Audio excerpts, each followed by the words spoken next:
जय सरकार। अब गर्नुपर्ने कुरा चाहिँ नि यो सबै फ्युल गाडीहरूलाई इभी बनाउने भन्ने होइन क्या, बनाइहाल्ने हो। गरिहाल्नुपर्छ भनेर हुँदैन, ढिलो हुन्छ।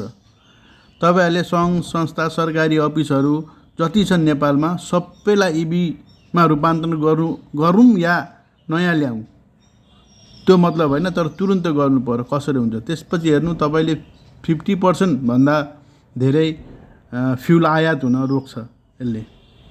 र हामीलाई यसबाट के फाइदा हुन्छ भने हाम्रो चार्जिङ स्टेसनहरू बढ्छन्, त्यहाँबाट हामीले ट्याक्स आम्दानी हुन्छ, ट्याक्स लिन सकिन्छ।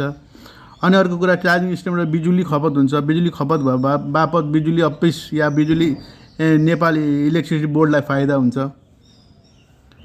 होइन। यी चाहिँ यो चाहिँ गरिहाल्ने कुरा हो हेर्नु। अनि कसैमा आबद्ध हुनु पर्दैन। 50% देखि 60% गाडी व्यक्तिगतलाई नजानु, अहिले पहिले यो संस्थागतमा जानु, अनि त्यसपछि व्यक्तिलाई, व्यक्तिको मन इच्छा हो कसैले डिजल पेट्रोल चढ्छु भन्दा चढ्न पाउनुपर्छ, त्यतातिर नजाउँ। पहिले चाहिँ हामी भित्रका सबै सरकारी अफिस सङ्घ संस्था सबैलाई सुरु गरौँ त। इभीमा कन्भर्ट गर्ने हो कि गर्ने भनेर बस्ने होइन, डिसिजन गरिहाल्ने हो। कहिले गर्ने भनेर 30-40 वर्ष बित्यो। ल यो काम सुरु गरौँ त। जय देश।